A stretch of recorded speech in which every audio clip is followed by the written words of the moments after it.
مبعوث أو حسن محمد وحنا هاي سلوك برتا علمي الصحافة هي سياسة إن كبدن 10 سنة ayaan ku shaqeynaya mihnadan waxaan jeclaystay hadda inaan idin wadaago wargelin ah inaan faraha koowaad ka noqonayo kooras ku aadan barashada saxaafadda iyo waliba hoggaanka kooraskan waxaan ku qabanaynaa akademiyada Somali Digital Media Academy Sodma maadaama dunida casriga ah si naba aan looga maarmin xirfadda saxaafadda arday macallin waalid siyaasi iyo qof walba oo noo qarnigan si uu ugu baahan yahay in uu uriyo qoro hadlo deetana baahiyo waxaan u aragnay lagama maarmaan inaan waajibkaasi inaga qaadano haddaba uu doonaysaa inaad noqoto suxufi guulaysta shakhsi ku wanaagsan qoraalka nuxurka shirarka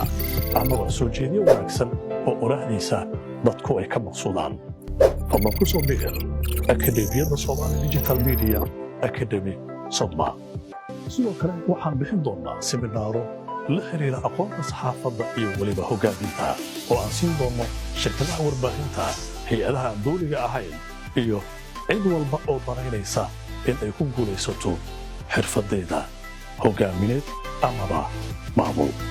xirfadda saxaafadda waa xirfad cid walba ay baran karto ha noqonin qof loogu adeego xirfadda miidiyaha ee noqon ku adeegta bulshadana ugu soo gudbiya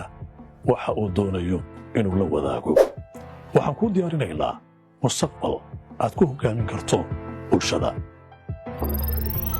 anigu waa Awl Xasan Maxamed ku soo biir kooraska cilmiga saxaafadda iyo hoggaanka ee Somali